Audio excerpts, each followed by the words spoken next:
All right. Well, this week we're back on the Win or Lose podcast for episode 7, and we've got none other than Billy Bolt. He's 2020 SuperEnduro Champion, a 2018 World Enduro Super Series champ. And Billy, good to have you on the show. Hello, good evening. Thanks for having us. Yeah, thanks for coming on. It's good to finally have a good chat to you after I once met you at the Erzberg once upon a time. Yeah, it was 2017 that, I think. Yeah, 2017, yeah. Yeah, no, it was... have you not been back since? Was that the only visit you had? Yeah, that's the... We haven't crossed paths again since. Nah, not yet. What's been going on with you? You're racing, or you've been building your own track somewhere there in the UK? Yeah, I've got a project. I actually started it last year as like just a normal like training track for SuperEnduro for the season we've just had, but yeah, for one reason or another, it just never got finished before the season. So then I kind of just left it. I packed up and went to Spain for most of the winter just to get ready for the season. So when sort of like lockdown, obviously missed the last round of the championship, and like lockdown really kicked in, I wanted to try and put some time to good use and got the track finish. And also it's tied in pretty well. I had a couple of sponsors, Husky and Rockstar, were keen to do some video stuff. Yeah. So they got on board, and I think it'll all, hopefully it shouldn't be too long. I'm hoping to actually get filming with it next week. We've just about got the track finished today. Sweet. So it'll all make more sense in a couple more weeks what the plan is. I don't want to reveal too much. Yeah. But yeah, so the last sort of couple of weeks it's took a little bit of a turn. It's gone a little bit more extreme and for the nice the big jumps, and that's going to look pretty sick for a video, as it's took a bit more that direction rather than like a super difficult training track. But we don't need to start really getting ready for SuperEnduro until the second half of the year anyway. So kind of like pretty much a dream track at the minute. The way there's just sort of transfers everywhere and jump lines. There's a lot of possibilities. So no, I'm really, really stoked on it. It's turned out better than I could ever have imagined, and there should be some pretty sick content coming out soon. I've got a whole host of ideas and a couple of videos planned on it. So yeah, all will be revealed in a few weeks' time. But it's definitely made the last few weeks of lockdown a bit easier and a bit more exciting. Yeah, probably good way to use this time. You wouldn't be used to having that much time on your hands. Normally the schedule would be pretty busy.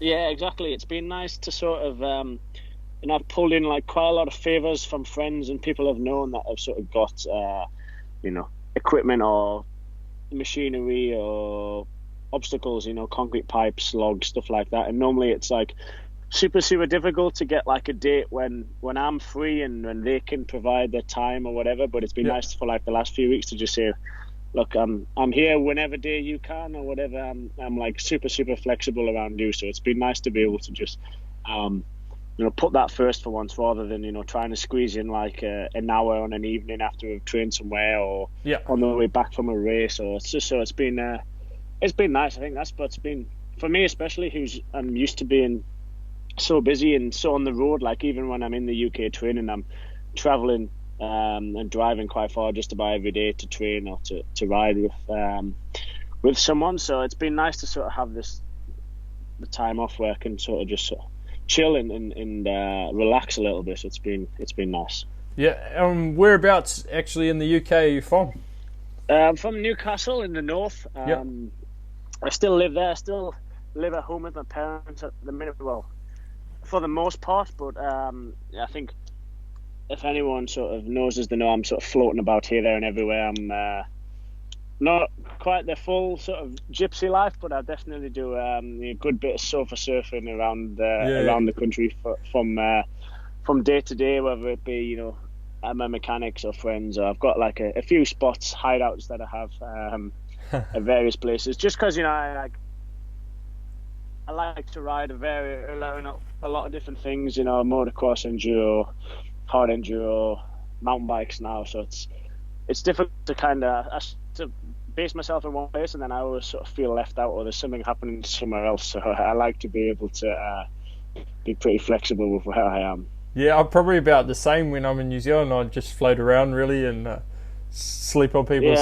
sofas or couches. I keep saying, I'm trying to, pick somewhere to try and start base, but I just, for the life of us, I can't work out where the right place is or where the best place to be is, because everywhere, no matter where you go, you're always going to be, quite far from somewhere you might want to be. So at the minute, I'm just sort of floating around and just making the most of it and enjoying riding and being at as many places as I can. Sweet. So we'll go back to the beginning. How did you end up being in Hard Enduro? Like how did this all start? Like where did you start from? It started in trials.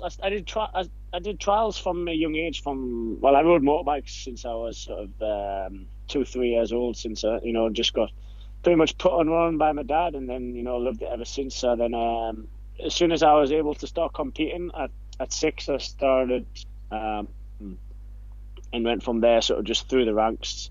Got pretty good. We got to like the world junior level of trials. And we're sort of just struggling to see, a real possibility of sort of continuing or like a future or a career out of it, really, to be honest. I was doing pretty good, getting some sort of podium finishes at the World Junior Championships and stuff like that. But it was such a competitive class, and there was like, 10 of us guys that were probably capable of winning that year, and like 2 factory rides to come at the end of the year. Like it was just didn't seem feasible. So that was when it really became. I looked at the move, and there was a couple of people sort of from the enduro side of things pushing us in that direction as well, saying, I think there's a much better chance of a career, and it's a lot more possibilities and stuff like that. But to be honest, even before I sort of lost my way, by the end of my last year of trials, to be honest, I'd sort of lost my way a little bit with it. I had a few problems with bikes and just sort of struggled to see a future in that. But I'd always thought at some point in my career I would make the switch.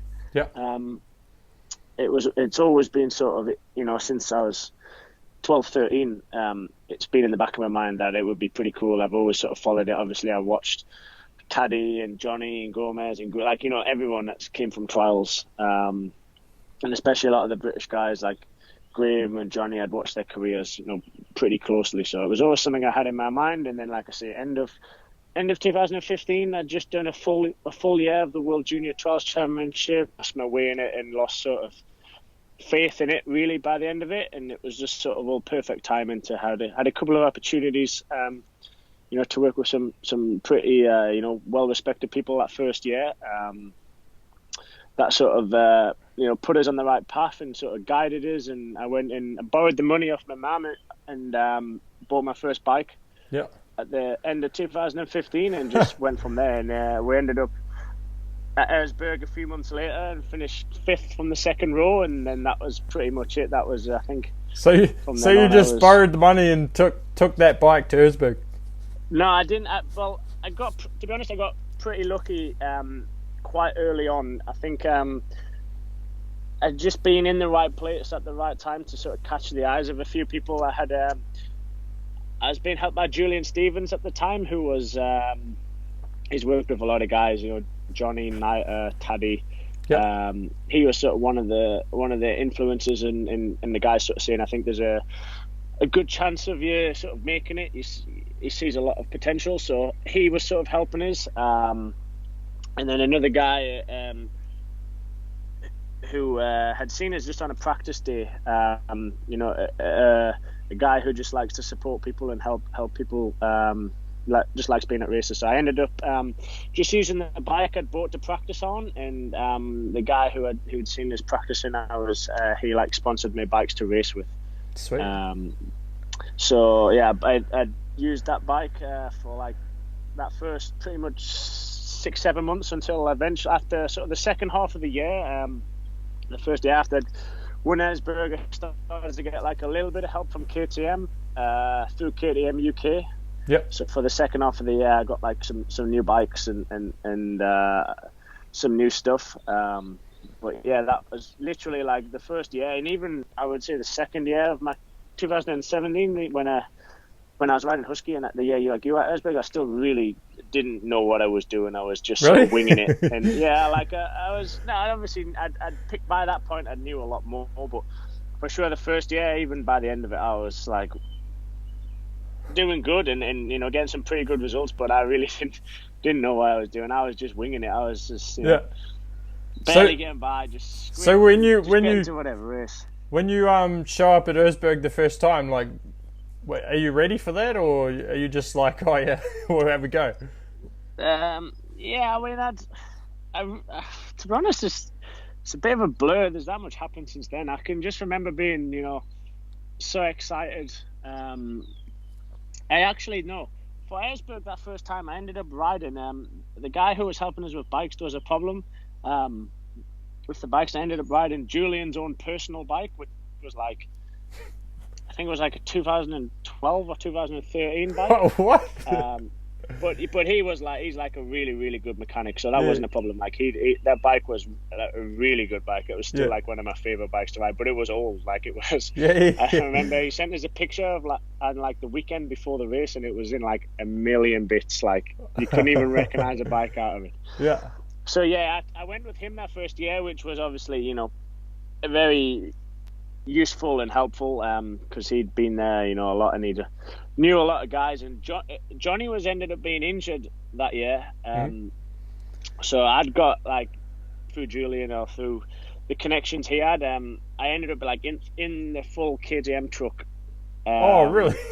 Yeah, straight from the get-go with my poster up. I can remember being stood there, like, and everyone would walk past, be like staring at the poster, trying to like work out who this kid was, because I was like 18 or 19 at the time. Yeah, who's this kid at the end of the KTM truck, like in the tent? And I'd literally been riding the bike since the December, the year before, like December, January, February, March, April, and I'd done a couple of races.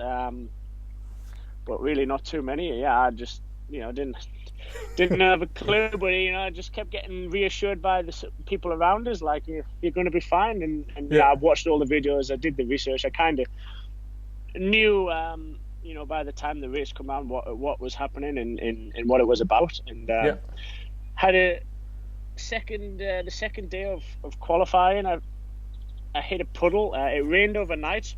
Yeah. Everyone told us before I went, like, oh, don't worry. First day I think I qualified 18th or around 20th, something like that. Yeah. And everyone's like, oh, don't worry, you're safe, you're on the front row, you'll be fine. No one ever goes faster the second day. Yeah. Well, it rained overnight and everybody went faster by miles the second day because it got so much grippier. Yeah. Because there was no dust anymore. And I hit this puddle and just completely flooded my bike. Had to drain the air filter. I got to the top and like I was just dripping wet. Like had to take my goggles off, and everyone else was dry. And I guess no one else went flat out through that puddle. And so like my run was like a minute slower. Yeah. Still thinking, oh, I'll be fine. The results came out that night, and they're like, oh, everyone's went fast hours in the second row. Oh, which at the Erzberg is kind of a nightmare because you got 50 guys on a row. Yeah, 50 guys. Yeah. So you're anywhere between 50th and 100th, and then leaving the quarry. But I didn't like. Obviously, it wasn't ideal, but for some reason, I remember like getting the news, and I just felt it's fine. I'd walked most of the track like usual and stuff like that, and I just thought I don't mind. I think it's still possible to get to the finish line, and it was pretty hectic. The first few hill climb, the first pretty much quarter of the race with so many guys, and it was quite dusty at the time. I remember this. Yeah, I actually walked around and watched that one. So yeah, I just went for it, and it turned out pretty good. I was up to fourth. where was it? Just before Dynamite. Yep. So like after Carl's Diner. Yep. Near to the end, and then I was catching Gomez and Cody was second and third, and I was pretty much within the same distance, and then my chain came off and wrapped around the front sprocket. Oh. Like just in not even a difficult section. And then you would have taken. So you got to fix that on the side of the track. You lost a fair bit of time. Yeah, I lost. Like, I've looked at the checkpoint times. I don't know exactly how long I lost in there. It would have been. I lost about 36 minutes. Oh, what? Yeah, I went all the way back to 9th, I think. Yeah. And then in Dynamite and Lazy Noon, I passed quite a few guys and got back up to 5th. But yeah, I was at I watched it Lazy Noon. Yeah, well, that was. You did like pretty much a wall ride on both sides the of wide the line on both sides, and just kept it lit. And I think, from pretty much Lazy Noon onwards, I've been that pretty much set the tone. And from then I've been picked up a bit of help, and by the end of that year, I'd signed with the factory and signed for Husky, and it's been all on the up ever since. But yeah, it was definitely in at the deep end that first year, but I think it was the right thing to do for sure. It was. Yeah. It was like pretty much a sink or swim scenario, and I think that the people that were sort of around us pushing us were right to just see what you can do. Yeah. Well, it worked out pretty well. I'm definitely grateful for it. That's for sure. Everyone probably remembers that Lazy Noon, the line you took up there, and if you hadn't lost your chain, you would have gone past those other guys because they couldn't even get up there. Yeah, I think it would have definitely been close. It's obviously you can always look back and say if and what and maybe. So I don't want to say I'd have been in this position, but I think it would have been a good chance of challenging for a podium anyway. But it is what it is. And annoyingly with that race, I think that's still probably it's definitely my best ride. Even with that chain coming off, I've never been sort of satisfied since. Yeah. I think Erzberg's a strange one. I think the race suits me so perfectly; it's almost too perfect. Really? When you look at the other ones, like it is. I would say, look at my strengths. Erzberg is just fits so perfectly. But since then, we've had there's been dramas in that year when me and Manny were stuck together and helped each other out and ended up 4th. And it's been a lot of drama. It's a strange old place, but it's it's definitely a special one for me. It's my favorite race of the year, just for the whole the buzz around the event and the race. But I think we got a bit sidetracked on Erzberg there, but that was pretty much it. From Erzberg onwards, that was it. I kind of sort of. From then I started to get that first year at Erzberg. I started to get, invited to some other races and managed to get to Romania that year, which was an absolute major eye opener. Like these guys are pretty gnarly. Like Erzberg, it's it is a hard race, but in comparison to Romania, I think it's quite far apart. You're never really in danger at Erzberg. You're a 30-mile lap, which pretty much every centimetre of track, more or less. Whereas then going out into Romania doing a 150k day, completely blind on like a mountainside on these ridges, that first year was definitely eye-opening. Think, I need to toughen up. Go from complete hero at Erzberg, thinking I've got this all figured out, to Romania a few weeks later. It was definitely brought us back down to earth in a good way. Sometimes it's pretty good to have those moments, though. Yeah, definitely. Like, and even at Romania, to be honest, that's probably what happened, because the prologue went pretty good for me. I think I was 4th in the end. Yeah. In the prologue, but I won qualifying by quite a bit. Just like a sprint lap. Yeah. By a few seconds, and I was like, wow, again, blew myself away to be up there. I think I was 4th in qualifying, but still challenging and up there. And I was like, this race is pretty good. Yeah. Boom. The next day, slid off the track, got stuck down this ravine, 10.5 hours later, arrived back to the paddock. Had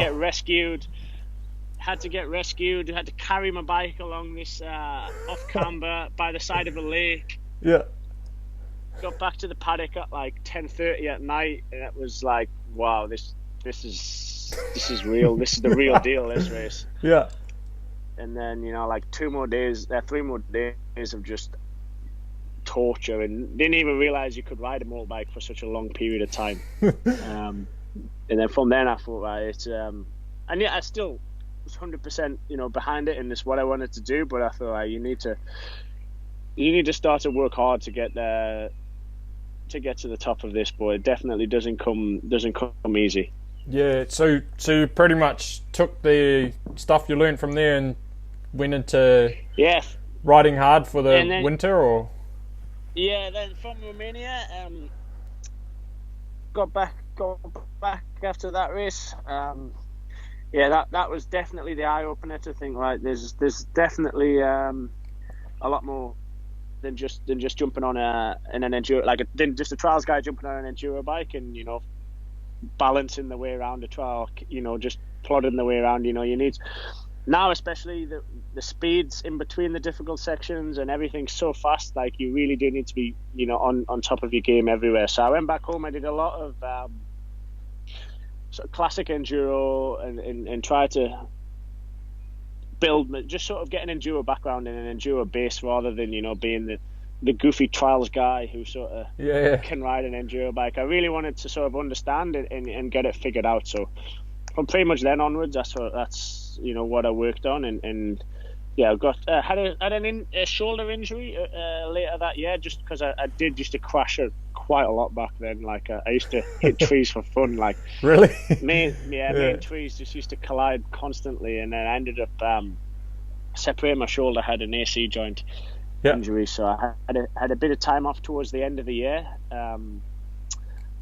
But that in that time got everything sorted and got the deal from Husky and stuff like that. So I'd shown enough potential, I think, for the factory to sort of get on board, which was obviously massive. It was that was like pretty much my dream come true just there and then. You know, to be paid to ride a motorbike was pretty much all I ever wanted to do since I could ever remember, really. So that was good. And then went to Roof of Africa at the end of that year, as like my last sort of privateer last ride on a KTM. I rode for Alfie Cox down there, which was cool again. A super tough race, and definitely learned a lot. In the heat, I learned a lot about hydration and fuel in your body and all that kind of stuff. That was definitely, even I'd say that race I learned about that side of stuff way more than the riding. I think, you know, it is when your days are that long and there's that much you know, goes into it, it's a big part. And again, that was definitely the standout memory of that trip, was the hydration tablets that are 0 calorie don't really cut it when you're in 40-degree heat for 10 hours of so riding. What do you actually do for the days like that? Well, I was, because I was so, you know, unknown. It was so unknown. I just bought, you know, whatever. The packet looked nice, and didn't realize the hydration tablets that I had been taking were low calorie, or 0 calorie, I think they were. When you're burning probably like 4,000, 5,000 in like a big day, maybe it's even more, because that first day of Roof was 10 hours 30 it took me. Yeah, probably even more. So it was even Graham. I think Graham won on 9 hours 45. Fuck. It was a tough day. So then, you know, I got back, and a couple of guys from back home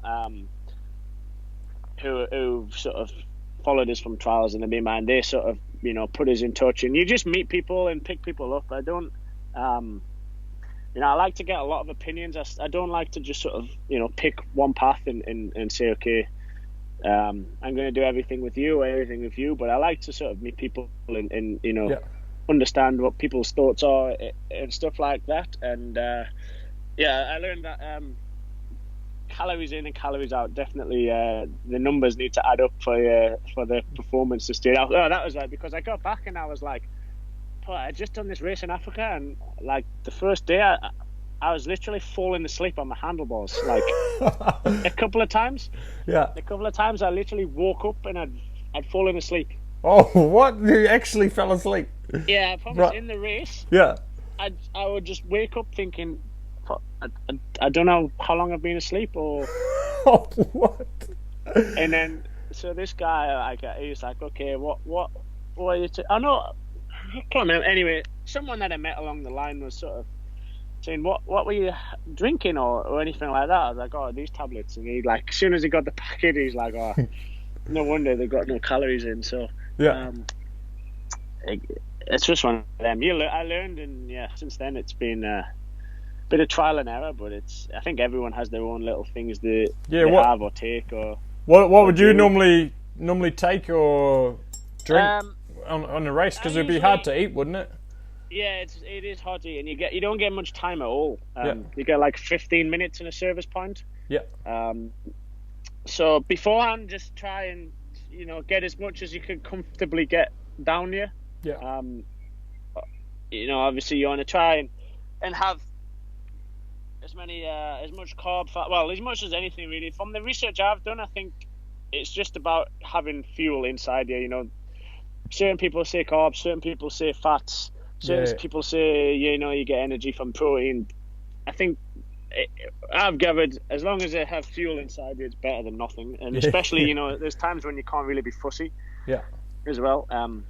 So yeah, try and have as much as you can get comfortably. Obviously, if you start force feeding yourself to be sick, then you're gonna set off, pretty undigested, which is never good. And then I started to have like meal replacement shakes. For like a service point, but not like a diet one, like a full meal replacement, because I find that gets like a good 500-600 calories in. Yeah.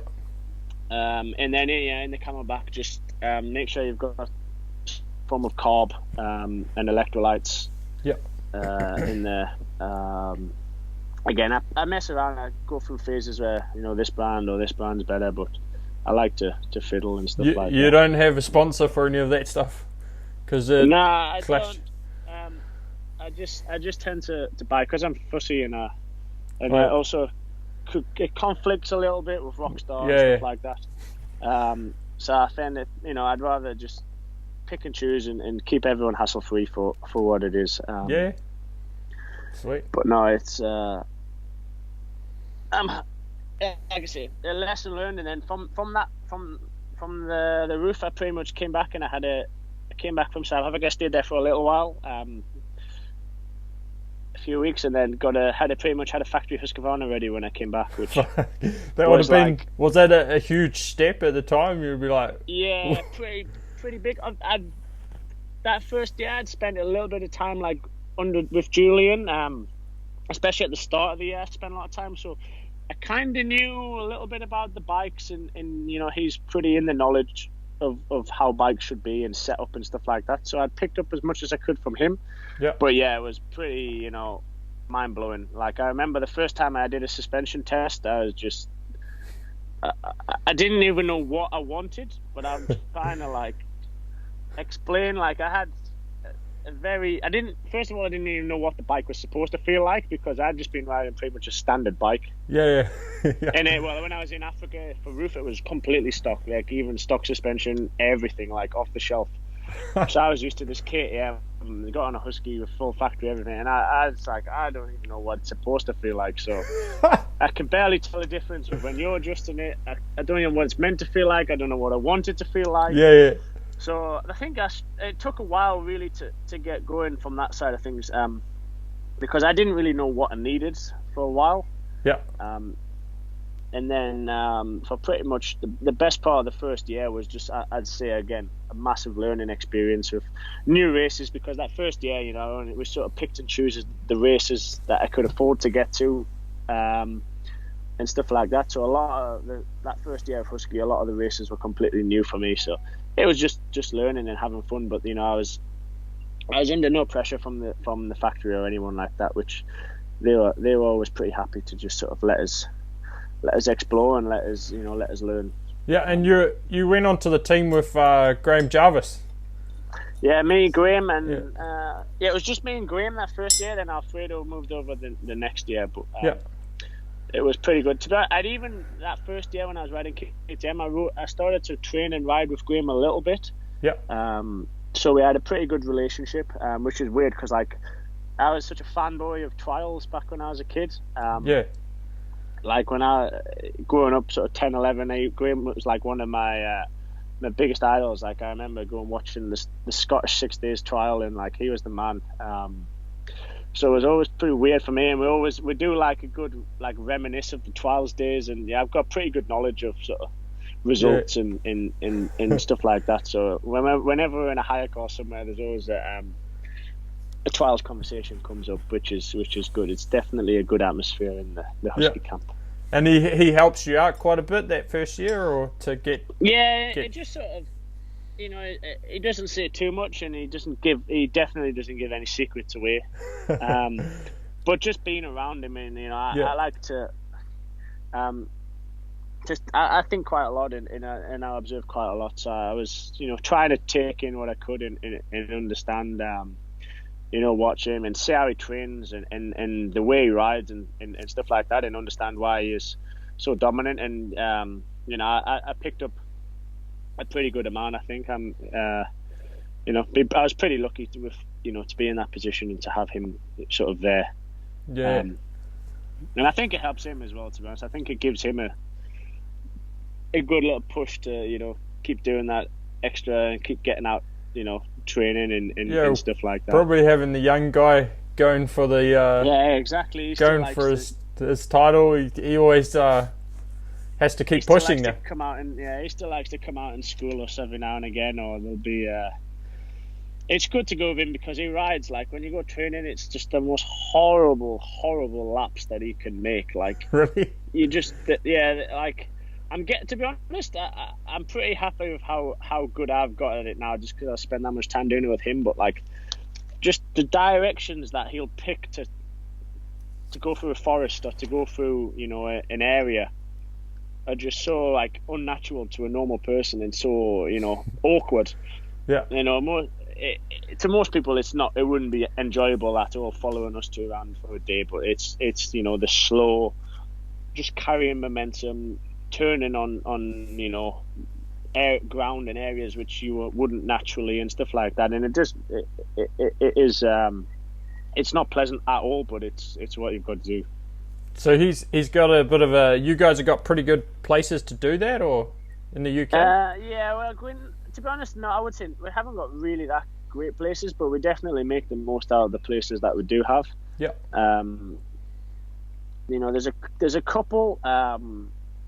England, the UK is pretty good for riding. I think you've got to travel a little bit more than some places, in some areas, and it's a lot more confined. We don't have any like big open ground like mountain ranges or anything like that, like any free riding, if you like. Yeah. It's all closed and confined, but it's I think that condensed element almost makes it better for training. It increases the intensity and the focus on things. So it has its pluses and its minuses, but we definitely make the most of the ground we've got. And I think the weather and the lack of traction most of the year also definitely helps. Yeah, cool. It's interesting to see how you guys train, especially for the big days and big races like that, compared to how we train for mountain biking and that. It's kind of interesting to learn, Yeah, it's that's what I like about our sport. Really, is our hard enduro mixes that many different things. Yeah, doesn't really matter what if you're like doing some form of biking or on two wheels. In my opinion, it's beneficial in one way or another. Yeah, obviously, some races you want to focus a little bit more this direction, other races a little bit more that direction. But for the most part, I think if you're riding and if you're on a bike and pushing yourself, it's going to do a benefit. Yeah, for sure. Probably similar with mountain bike, but everyone gets tied up in there being in the gym and pushing this much weight or that much or doing this, that. there's definitely an element of that, I think, in what we're doing with some riders. But I think I know if I need to do more in the gym, or if I'm, you've got to kind of listen to your body, I think. And you can understand if you're feeling weak, or when you've worked hard, or if you're doing the right things, I think. Yeah, and I'm definitely on the edge of the doing enough more bike time and less gym time. I still, there's times I tend to, if I go home, I'll think, okay, I'm going to go stay at home up in Newcastle for most of the time, and I'll train, do like a boot camp period in the gym. Then I've got a pretty good gym close by to my house who are sort of happy for me to be flexible. The coaches there are pretty good. They sort of understanding that it's not my preferred method of training, but but you got to do it sometimes. Yeah, I've got to do it, and like for SuperEnduro or whatever, it's good. It's a lot easier because you just need to be flat out, maximum heart rate for like 7 minutes. So for that towards the end of the year, you can really start to up the intensity and train in the gym a little bit more. But for, like I say, for the hard enduro kind of things, I think you've just got to follow what you think's right. Yeah, but you'll be one of the heavier guys in the hard enduro. Yeah, I'm like 94 kilos. 93, 94. I'm on the limit. I've actually just lost a little bit of weight in lockdown. I thought I'm gonna, in preparation for Romania, which no one really knows when it's going to happen. Now it was postponed. I thought for the longer days I'd like to drop a few kilos just to be a bit lighter on the bike, on tyre wear, and just less weight to drop a couple of kilos. But I'm definitely on I'd say quite the heaviest, to be honest. Yeah. Does that go make it harder for you being heavy, or harder on your bike and stuff? Yeah, I think it's probably a little bit harder on the bike. I think definitely for sort of fuel consumption and tyre wear. Yeah. Because often both things do get pretty tight in the longer days. Yeah. And I think in terms of the actual riding, I'd say it swings and roundabouts. There's definitely places where you're going to lose traction, and when it comes to brute force and manhandling the bike, or if you need to pick it up and carry it, I think it's obviously going to have its uses then. But so you play to your strengths, I guess. I know, to be honest,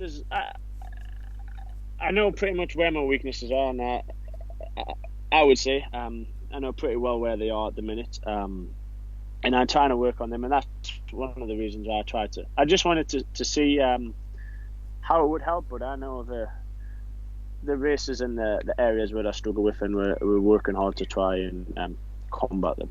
Sweet. And now you've had 3 seasons on the Rockstar Husky. 16, 17, no.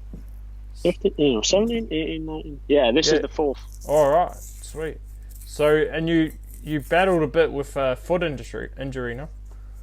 Yeah, I've had a couple, to be honest, when you think back. That first year on a Husky at Erzberg, I came back from a broken foot just a few weeks before.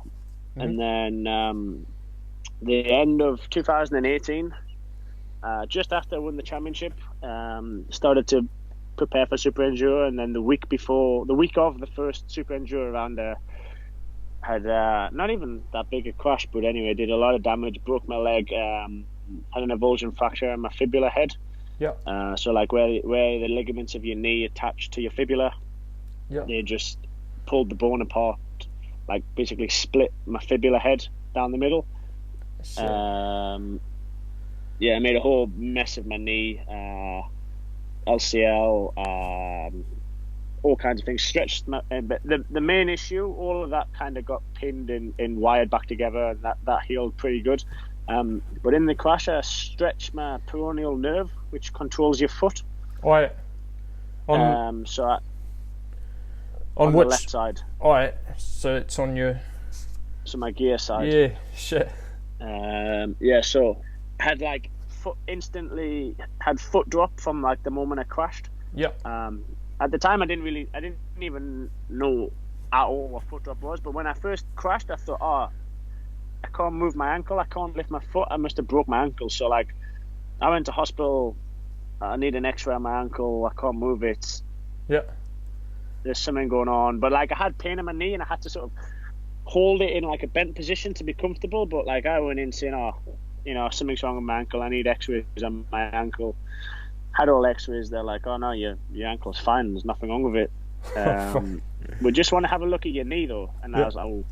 So then they said, we have to get it straight. And by this point it just fully locked in like a pretty tightly closed position. Yeah. So they're like 3 or 4 guys just pinning us down to the bed trying to pull my leg straight, and then once it went straight, that was it. It wasn't bending again, and they x-rayed my leg and seen my fibula was broke, and then even then still no one really knew, because it was late at night. I crashed at an indoor track, so it was like 9:30 at night when I crashed. Yeah. So by the time at hospital, it's just like 11:30, so they're dealing with like the drunks and just the riff-raff end of the scale, and like the accident and emergency centre. Yeah.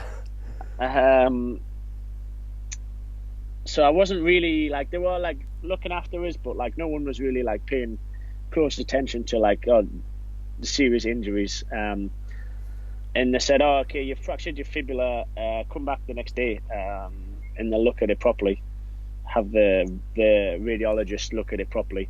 Yeah. And I got up to leave the hospital, and as I stood up, I guess it was from like the blood rushing down, it just started like my whole leg throbbing and like an uncontrollable pain, and I developed 2 hematomas in my leg, like one lower down towards my foot and then one higher up where the brake was, which was like still like by far the worst pain I've ever had. And I was like rolling around the floor of this hospital room like uncontrollably, and eventually a doctor seen, and he's like, okay, let's have a look at these x-rays. He's like, first of all, you can't go home, because they were worried about compartment syndrome in my foot. Yeah. So they were like checking my toes out and making sure there was blood and there wasn't a blood clot and stuff like that, like every 20 minutes throughout the night. And then he looked at the x-rays and he said, okay, maybe he thinks it's an avulsion fracture from the ligaments, and he said there's definitely more going on than we think, so you're staying in overnight. So that led to like about a 10-day stay in the first hospital, I think. 10 days already. Yeah, it was definitely over a week. Yeah. Yeah, it was around a week, but I was like as far down south as you could possibly get in the UK as well. I was like 8 hours from my house. Yeah. So I was down there, and again, no one really knew what was actually wrong. Yeah. Didn't really get any news on the nerve, which I just thought it was all kind of linked and it would all come back. And it wasn't until and in the end, the first hospital said, you don't need any surgeries, it's fine. Got back up to home, and then because I'd been transferred, but someone came to pick us up. It was such a mess. Yeah, got to the next hospital at home, and they weren't even expecting us. Yeah. And they'd put me like in full plaster, but like I still had the mild hematomas in my leg. So like it was swelling so tight, like I had to just rip it off myself. Fuck. And then in the end, I got to like a few more days later. I wasn't getting anywhere with the hospital by my house.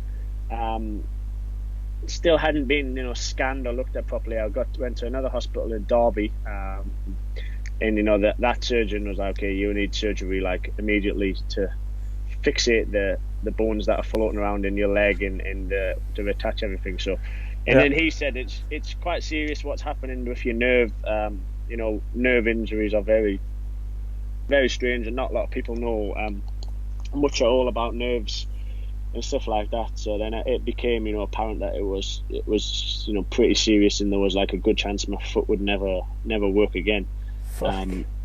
which was pretty surreal, especially after just coming from like winning the championship, the championship like a month earlier, like top of the world. Yeah. So then like literally just lying there wondering if your foot would ever work again. And then so they said leave it and give it time to see how it heals. I had a few surgeries to attach all the ligaments and the bones back up, and my leg, that all healed pretty good. I got to about 5 months, and they said, okay, you're pretty much good to go. Still nothing with my foot, but they said, you can't, unless you break your leg again, it isn't going to further injure your foot starting to ride again. So pretty much rode the whole of last year with my foot not working at all. Not at all. And then, well, no, not. I could push down, but I couldn't lift up.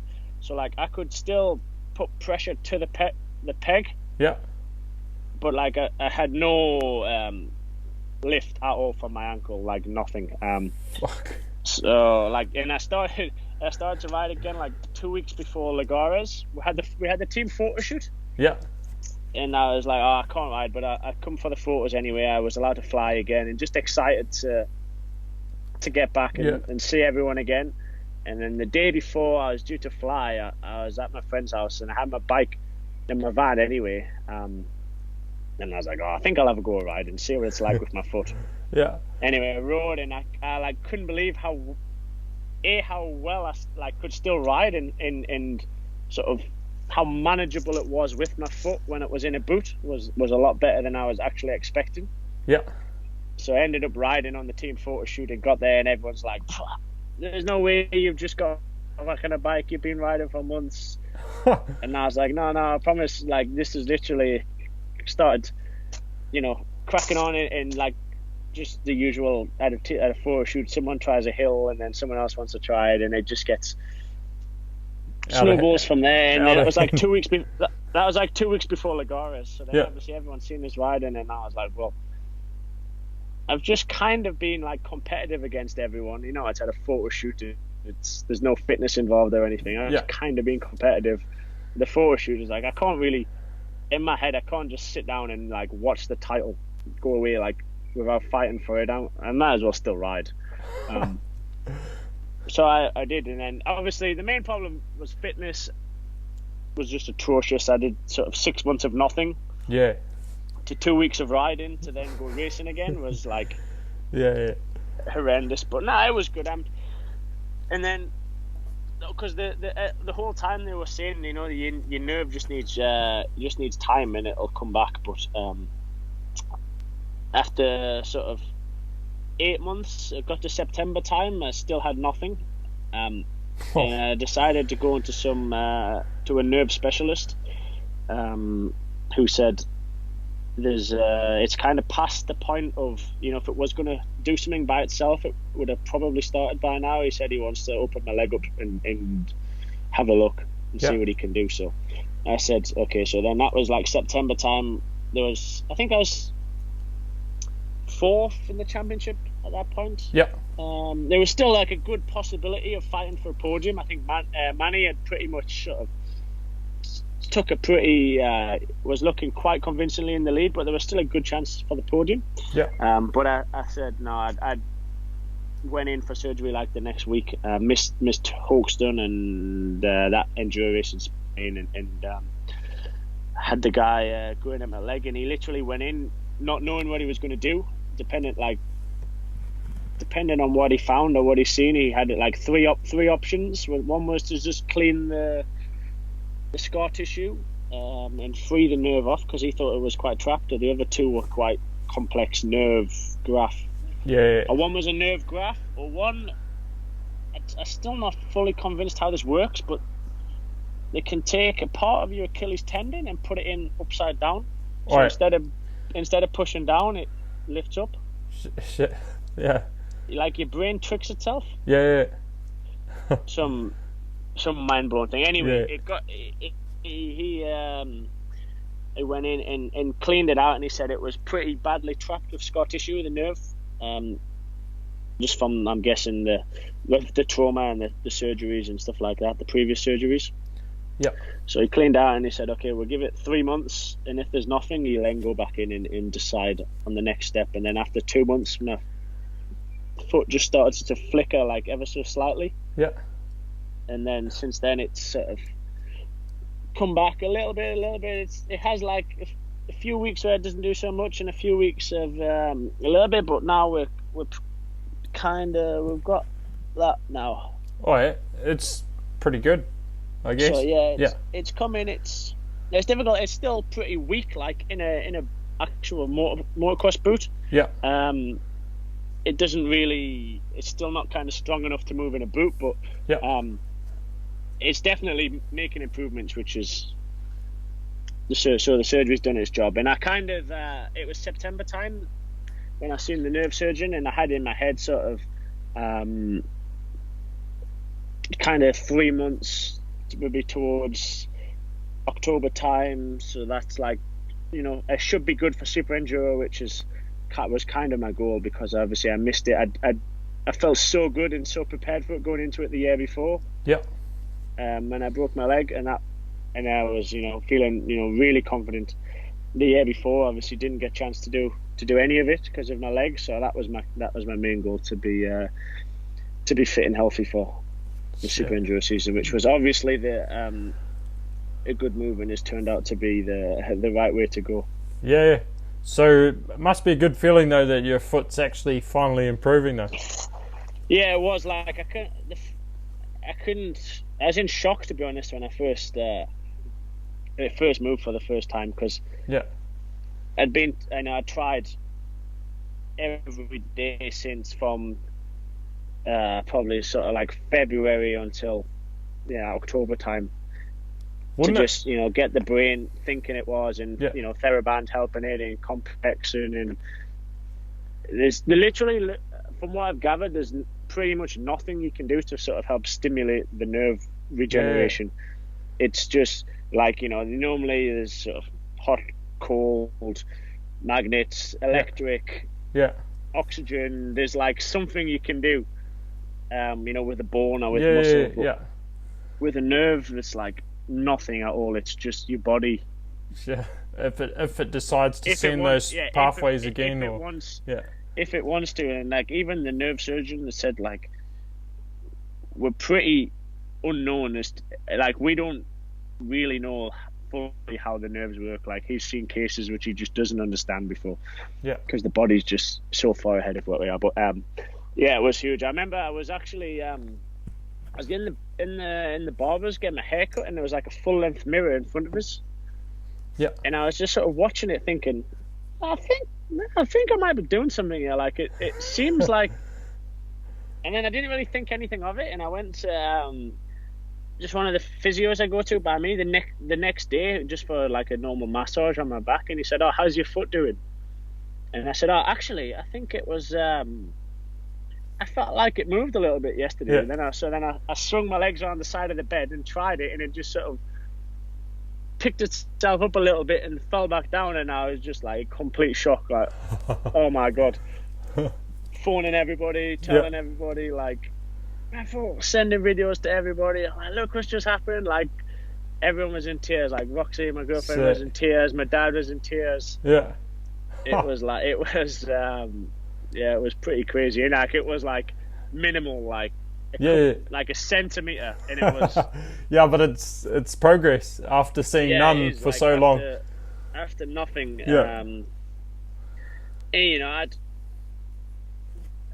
It was really difficult for us at the start of the injury. Yeah. When I didn't know how I'd be able to ride again, or when I'd be able to ride again. Or, and then you probably questioned everything in your mind. Yeah, like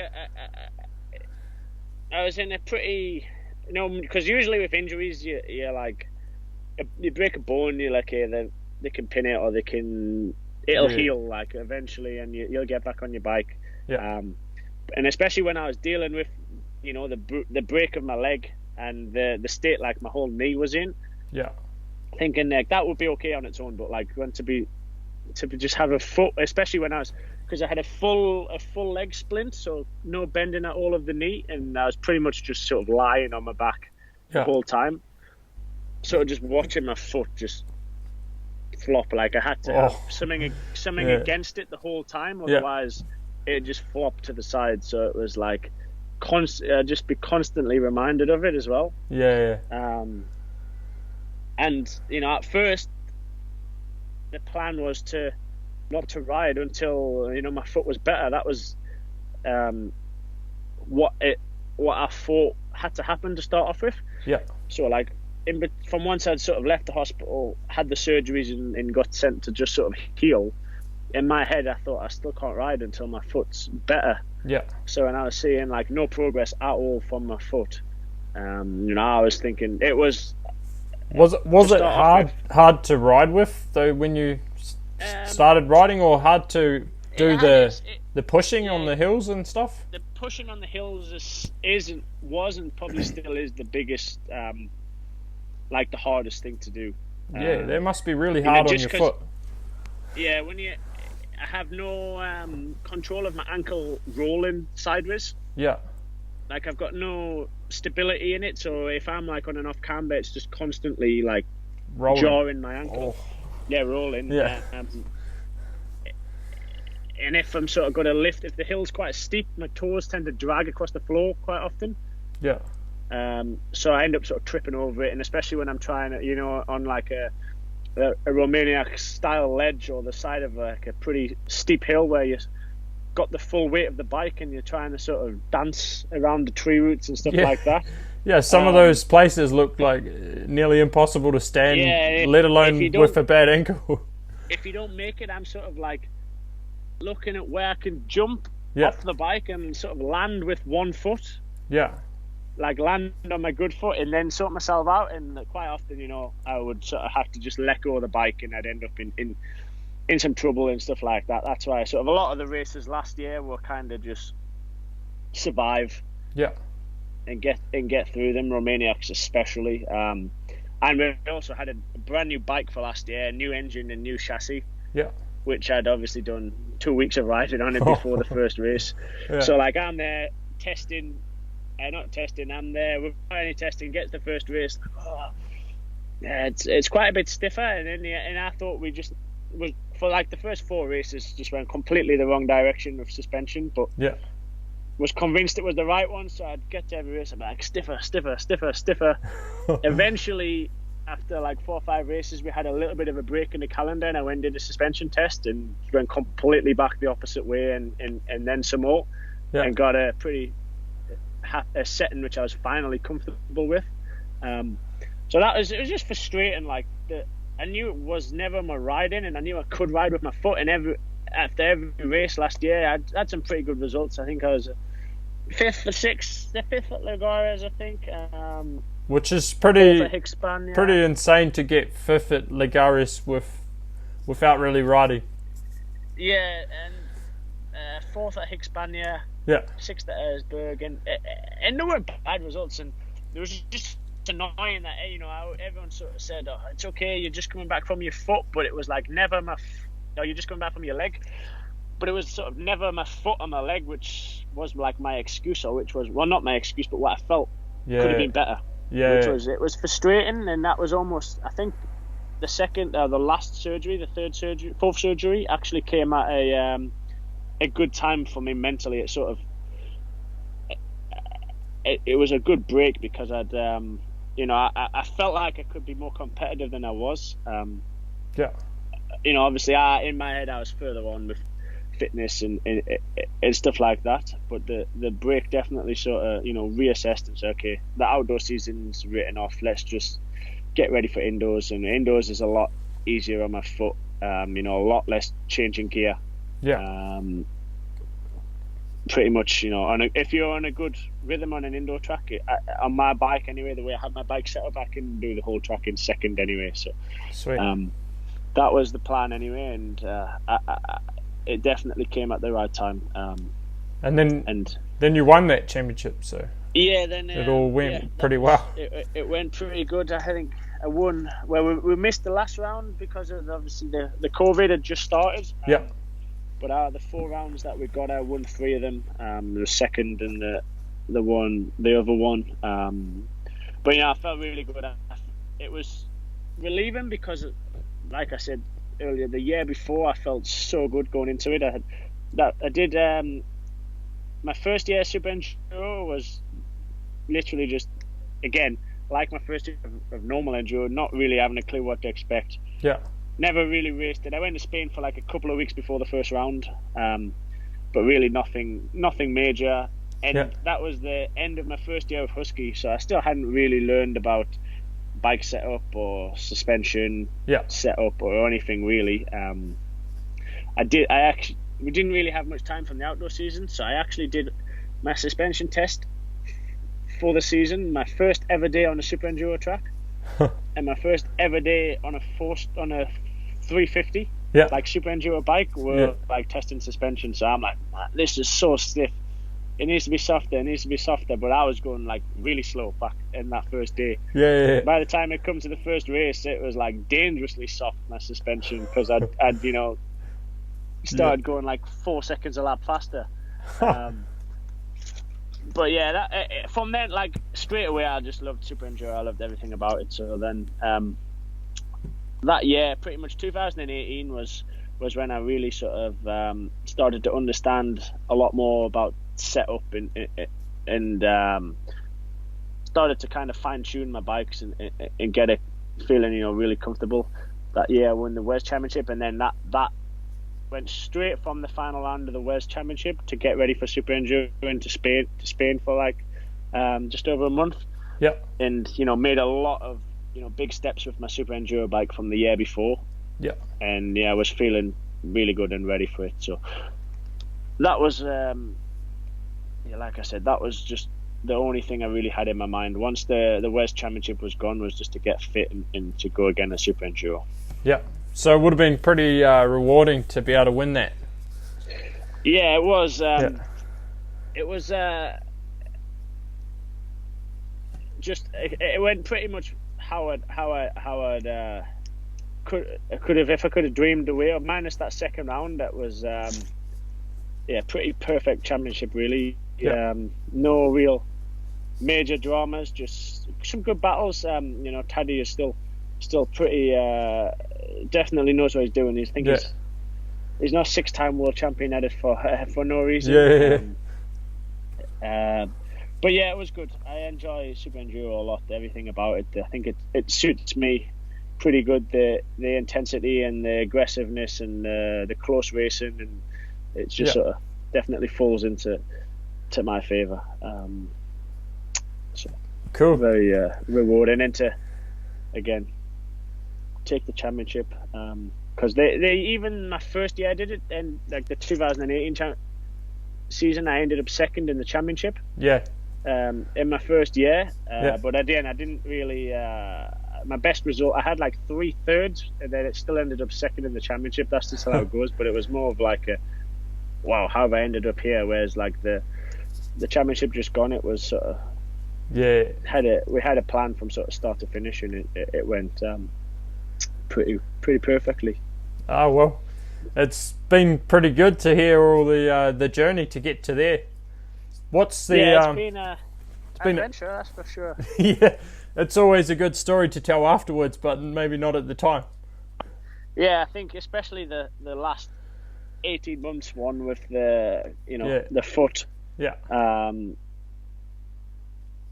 coming from the foot, but it's I wouldn't say it's a full happy ending. We've still got a little bit of movement to come back yet, but I think to be back winning and to be winning the races which I was watching from a hospital bed the year before, I think was you couldn't ask for much more. And to be 2-time world champion already in my career, I think it's crazy. It's still, even to be honest, crazy that I ride motorbikes professionally. For me, it's like that's like all I ever wanted to do when I was a kid. So I still just feel privileged to be in the position I am, never mind to be sort of winning world championships. And we've seen you riding your mountain bike quite a bit recently in the lockdown and that. Yeah, the lockdown's got us right into the mountain bike, to be honest. I can't believe, for some reason, I've never really done it before until lockdown.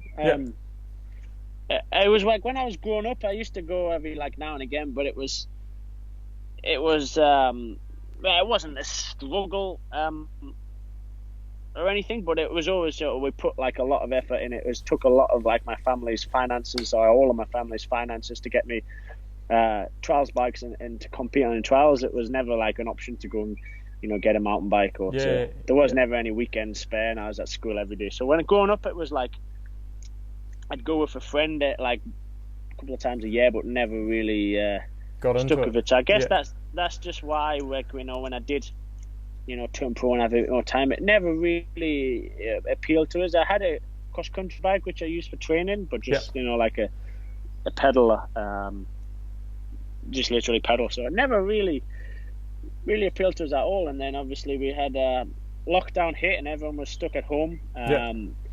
And I don't live on a farm or anything like that, so I needed some form of relief and release. And so I literally had that e-bike since Erzberg the year before, and I rode a little bit at races to walk tracks and stuff like that. And I was like, a couple of my friends from who ride bikes also, they all got mountain bikes, and we got right into it. And I'm loving it. I definitely going to continue for. Well, I don't see no reason not to. Him. Yeah, it's pretty good crossover probably. It is massively, and I never also like. You do a lot of pushing, like not to make mountain biking sound like such a chore. Yeah. But like the pushing element of it is like that's like a really good crossover there. And obviously the hills you do pedal up, your sort of lungs are hanging out by the time you get to the top of it. And even the downhills, on a good downhill run, it gets your legs burning. Yeah, everything's burning, so it hits the spot. Probably, like just like because in Romania we have some downhills, which since riding mountain bikes, I really want to go mountain biking in Romania, because the downhills that we go down there, we'll be doing like straight line downhill, engine off, brakes on, for like 15 minutes. 15 minutes. Just going. Yeah, honestly, I promise. It's mental. You can't fathom how hills can be so long. Yeah, especially from the UK too.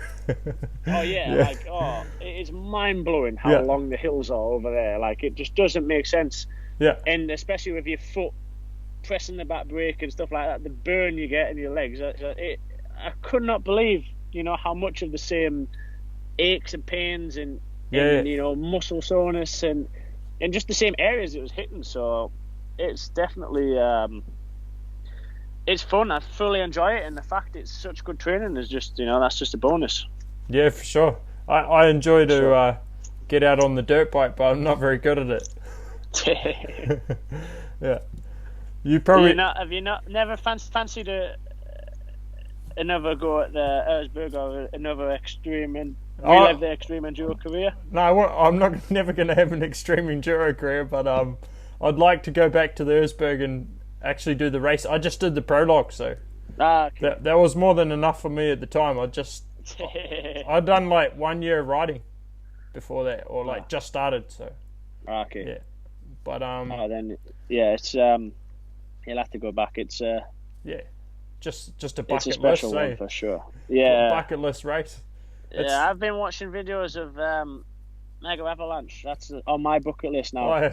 I haven't done it myself, so I've got to do that as well. Oh, really? Yeah, I'd enjoy that. I've been studying some GoPros of that. It's definitely on my to-do list for some point of the future, whenever we have time or whenever the world gets back to normal. They have an e-bike class as well, so you can race your e-bike. Oh, yeah. Sorted then. Because there's one climb in the middle. Yeah, I see it. Well, they go. It looks hard work. It's like it's a long 30 minutes, just 35 minutes, just flat out. The whole thing looks very, very unpleasant, but but fun. Yeah, it looks mental. I'm big into it. The glacier at the top looks insane. Yeah, they're absolutely terrifying. Yeah, it's dangerous. You want to be at the front somewhere, otherwise you're going to be getting collected by someone else crashing. 100% going to hit someone, because the amount of people that hit the deck. Yeah, it's gnarly. Yeah. It's good. I was speaking to one of my friends who's done it, and he said like the only way to slow down on the snow is to just sit on your back wheel Fuck. because your brakes just don't work. Yeah, it won't do anything. Yeah. Well, they haven't really sold it to us that well, but I still want to go. yeah, you got to take it off, eh? Yeah, definitely. But no, I'm big into it. I've it's definitely give us something to do through lockdown, and I'm going to stick with it for sure. Probably keep you pretty fit as well for your racing. Yeah, exactly. And I think, to be honest, it helps with my foot as well, you know, with ankle mobility and stuff like that. Cause you're always trying to drop your ankle exactly, to get grip on the back wheel. Yeah, exactly. So I'm like, with my ankle, I have to stretch it a lot, like daily, just so it's sort of... Yeah. Otherwise, it gets, you know, like quite painful. So that helps with stretching it and just the movement and any kind of motion through my ankle. If I'm not... but crashing, I roll my ankles so often. Oh, yeah. And I've tried like wearing a brace and stuff like that, but it just kind of... I still have like some areas of my foot are got like oversensitized. Yeah.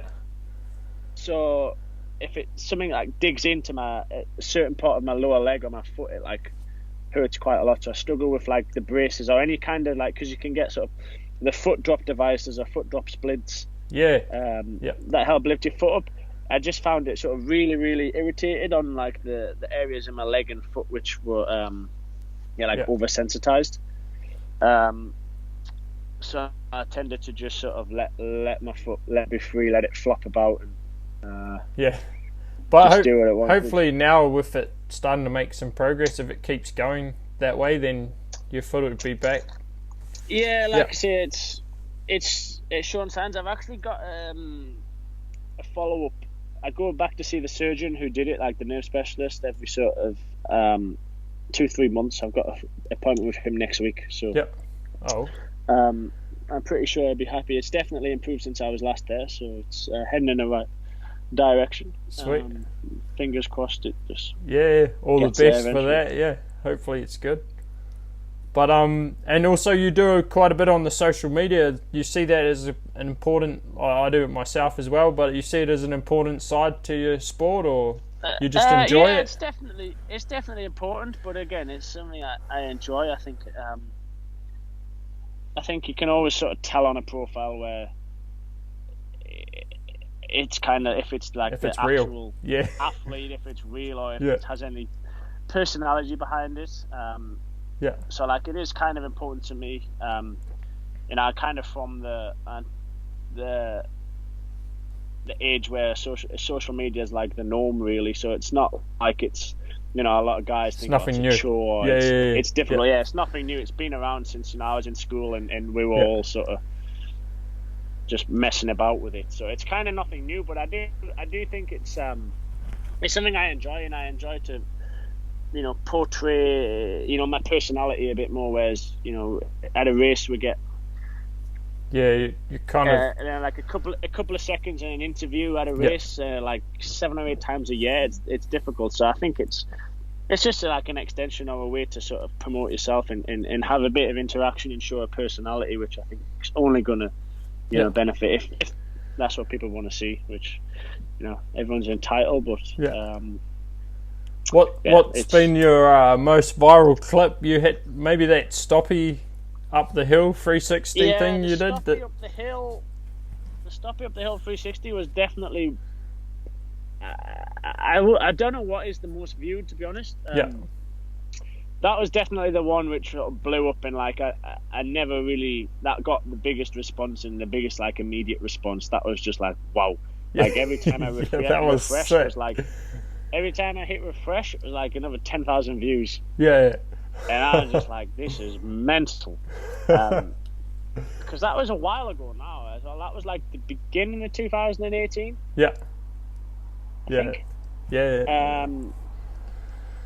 So like I hadn't really, won any races by that point, or wasn't really. I'd had a few good videos that people enjoyed, but that was just like, that was mental. I'm trying to think more recently. It's weird, like the things I find impressive, or like Yeah, it's the same for me. in and around. Yeah, well, I'm sure it's the same for you. Like in and around sort of my circle and the people I ride with, and the things we find impressive is, I guess, it's because it's not relatable almost. At times, to the people watching. Everyone's tried to do a wheelie on a dirt bike and knows it's not easy. So like a wheelie video or a stoppy video is always going to go well. But like the super technical kind of things, people don't see the technicality. People kind of don't. They don't. They're not as popular. But I don't post things for the response. I kind of just post things what I think's cool, and it's, I like to look back on it. I like to flick through, or if, a conversation comes up and there's something like linked to a similar time, and you end up sort of a couple of years deep in your Instagram feed. It's like, oh, that was. I enjoy watching my own, like looking at my own feed, which it might be weird, but I think it's pretty cool to. Or it comes up and it says 1 year ago today, and then you're like, oh, shit, that was 1 year ago. The memories and stuff like that. That's why I like to keep it real, but keep it like interesting as well. Like it's if it's just a sales pitch when you look through your memories, I guess it doesn't really have the same effect. No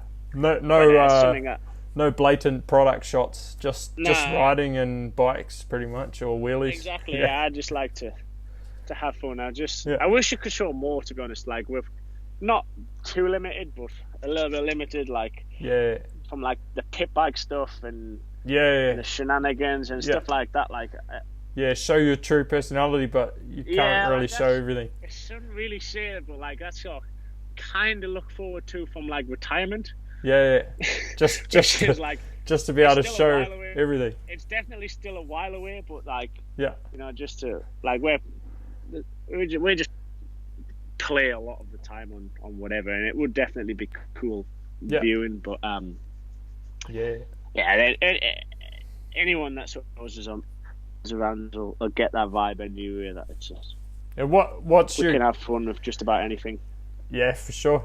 What's your goals for the future? You want to keep going like Graham, or you're set some goals you want to reach before you stop, or? Yeah, definitely. Well, for the immediate future, I want to stay, where I am, like doing WESS and doing SuperEnduro, and I'd like. Oh. I'd like to. Yeah. Oh. Yeah, we got you now. Yeah. Oh, yeah. Yeah, you're back. Sweet. Okay. For the immediate future, I'd like to stay with in SuperEnduro and WESS. There's certain races in that where I see my weakness, and I really want to sort of improve in that area, just more as a personal goal. Yeah. And stuff like that. So yeah, but other than that, from there, I've got a lot of kind of ideas on things I think I would like to do, but ultimately they all sort of revolve around riding a motorbike or trying to be successful on a motorbike. But for the near future and for now, I can't see myself doing anything else other than what I am now, and just trying to win races. And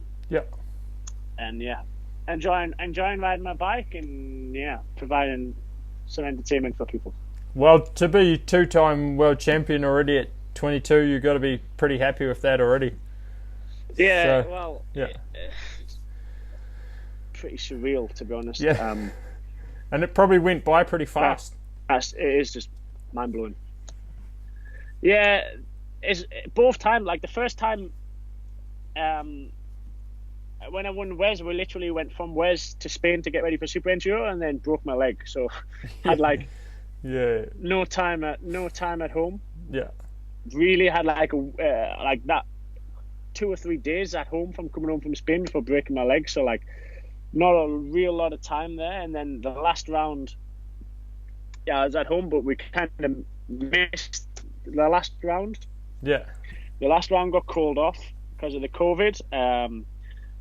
And I know they said it was going to be rescheduled, but no one really knew what was happening. So then I came back from Spain, and found out like the news. I was like just in the kitchen at home.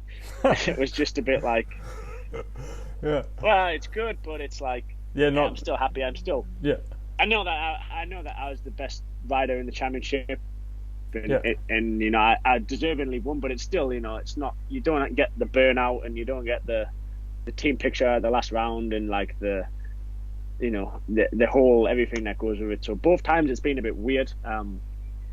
I still take it any day of the week, and I'm still super proud of it. But definitely, I'd like to try and get a few more, and just see what happens. I'm not. I don't have like a set target. Like I want to win 5 World Championships and then sail off in the sunset or anything like that. I don't see any of that happening. I can see like I'm going to be riding a motorbike until you can't, probably. Until I physically can't. Yeah. So whether it be racing or just having fun, I'm going to be on a motorbike and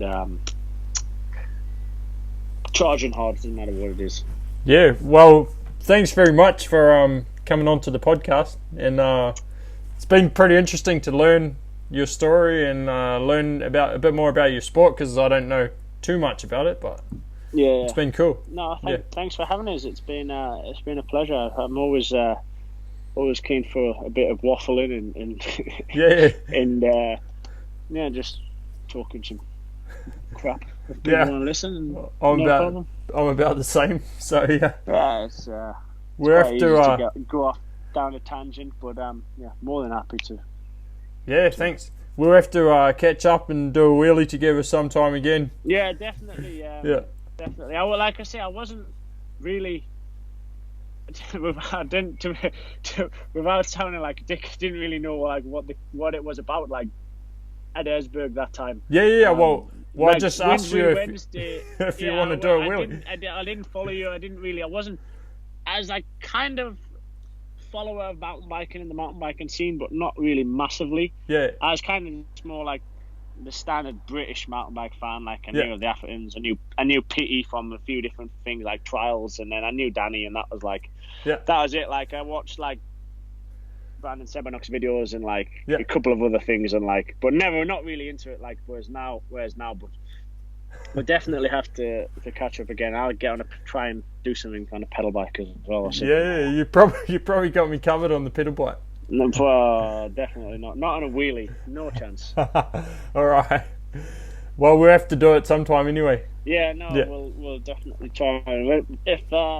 If Paps ever come close enough, then we'll have to sort something out. Well, I might be moving to UK soon, so. Oh really? Yeah. Oh, sweet. By the south, so right. A bit further from you, but. But I'm floating. Don't worry about that. I can make a plan to swing by. Once you're on the island, it's fine. You're never far from my vicinity. At some point, there's always there's always a track or there's always something that I'm doing at some point. Yeah, I'll have to get a dirt bike too. Yeah, definitely. Yeah. I've got a lovely SuperEnduro track. You can come and have a go at now. Sounds a bit technical for me. It's a bit terrifying. I think I just had a little test run there, and there's a few ambitious lines, but it'll be alright. I don't think it'll be good for me, but it'll be good for you. It'll make good viewing anyway. Yeah, sounds good. Anyway, have a good one. Thanks very much for coming on. Okay, thank you very much. Cheers, mate. Goodbye.